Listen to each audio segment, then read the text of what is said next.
मेरे प्रिय आत्मन, आज हम जीवन के सबसे गहरे प्रश्न पर विचार करेंगे। हम दुखी क्यों होते हैं? अक्सर हम सोचते हैं कि दुख बाहर से आता है, किसी व्यक्ति, परिस्थिति या धन की कमी से। लेकिन गीता हमें बताती है कि दुख का बीज हमारे भीतर है, हमारे सोचने के तरीके और उम्मीदों में। जब तक हम मानते रहेंगे कि हमारी खुशी और दुख दूसरों के हाथों में है, तब तक हम कठपुतली बने रहेंगे। गीता हमें यह समझाती है कि अपने दुख का स्वामी स्वयं बनो। कल्पना कीजिए, आपके पास अपने मन का रिमोट कंट्रोल है। जब दुख का चैनल चलने लगे तो आप उसे बदल सकते हैं। गीता यही रिमोट हमें देती है, अपने विचारों और भावनाओं के मालिक बनना।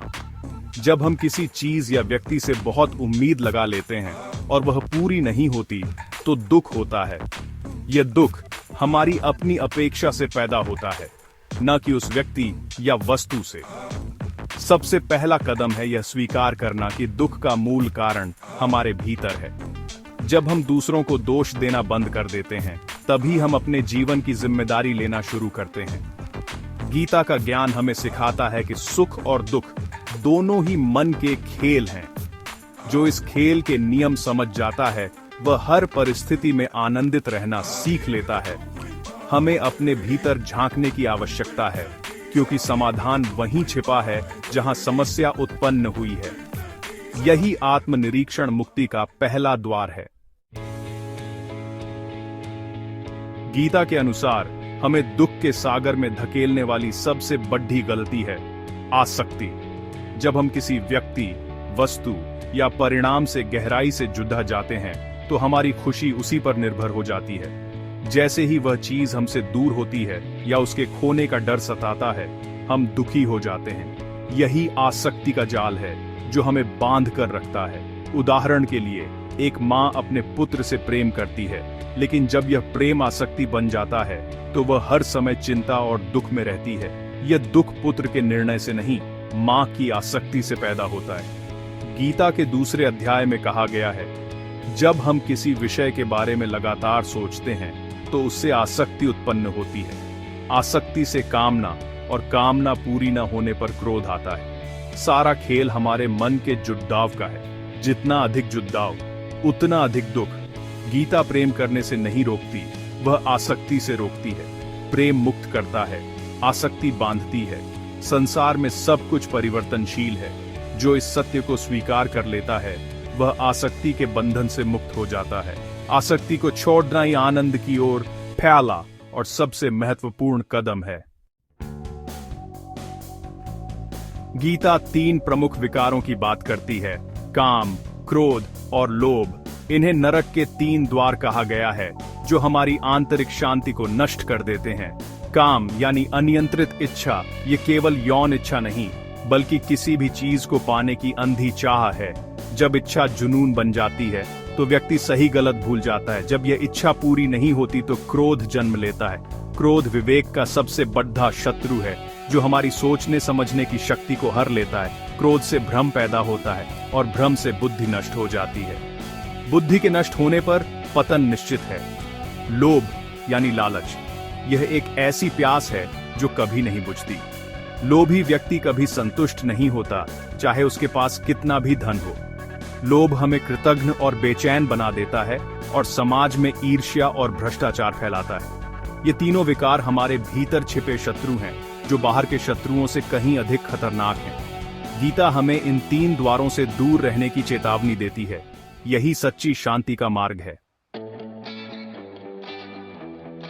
गीता का सबसे प्रसिद्ध उपदेश है, कर्मण्येवाधिकारस्ते मा फलेषु कदाचन। तुम्हारा अधिकार केवल कर्म करने पर है, उसके फल पर नहीं। हम अक्सर काम शुरू करने से पहले ही परिणाम की चिंता में डूब जाते हैं। क्या मैं सफल होऊंगा? अगर असफल हुआ तो?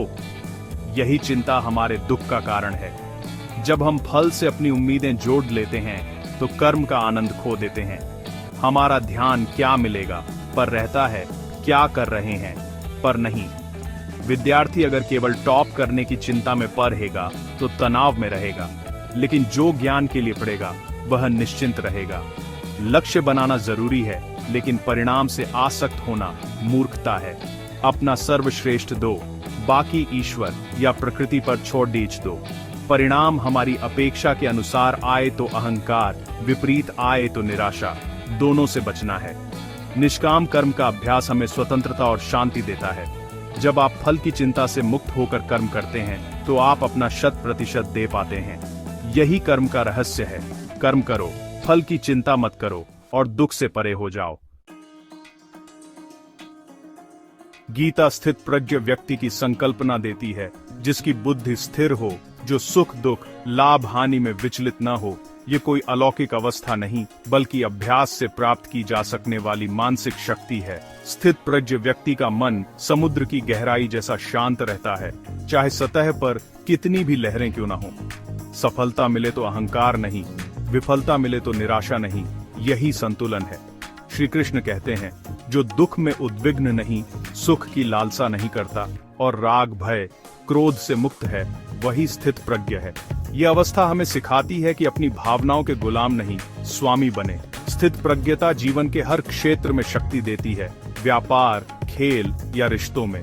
अभ्यास और आत्मनिरीक्षण से ही यह संतुलन संभव है। गीता केवल आंतरिक शांति नहीं, बल्कि सामाजिक और नैतिक कर्तव्यों का भी बोध कराती है।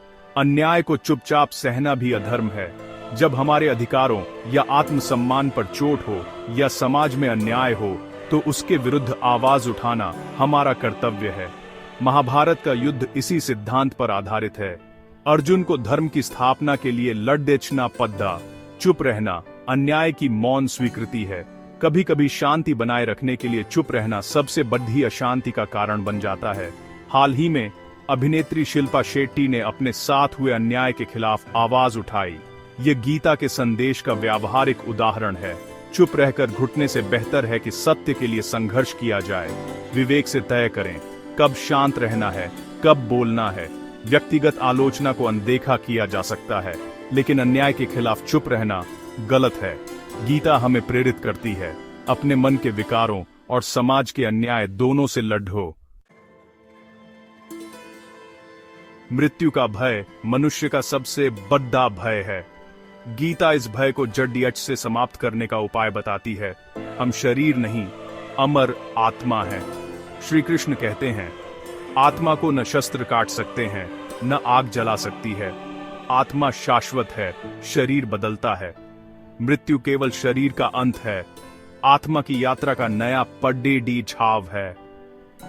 जब यह ज्ञान भीतर उतर जाता है, तो जीवन के प्रति दृष्टिकोण बदल जाता है। हम मृत्यु के भय से मुक्त हो जाते हैं। प्रियजनों के जाने पर भी यह समझ हमें शोक से उबरने की शक्ति देती है। भौतिक वस्तुओं के संग्रह में लगे रहना व्यर्थ है। हमारा असली लक्ष्य आत्मा को जानना है। जब मृत्यु का भय नहीं रहता, तो जीवन की समस्याओं का भी भय नहीं रहता। आत्मा की अमृता का ज्ञान हमें भौतिक सीमाओं से ऊपर उठाता है।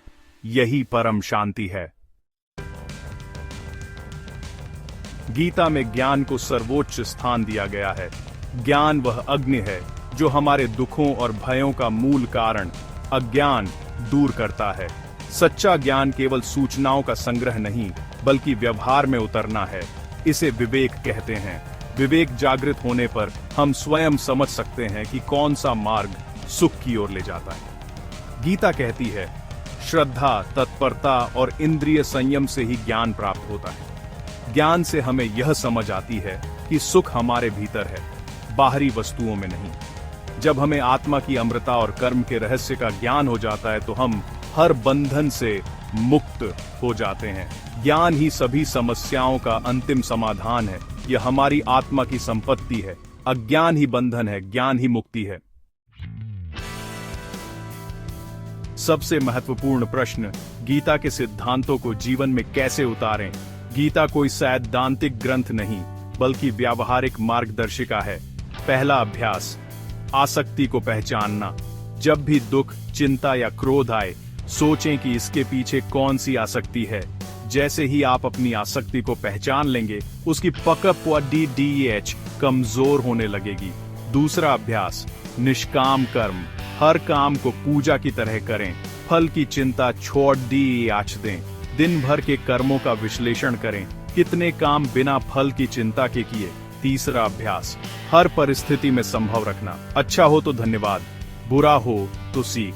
ध्यान और प्राणायाम से मन को शांत करें। यही स्थित प्रज्ञता का अभ्यास है। गीता का सार, आसक्ति छोड़ दो, कर्तव्य निभाओ, फल की चिंता मत करो और स्वयं को आत्मा समझो। यही आनंदमय जीवन का सूत्र है। AUM तत्सत।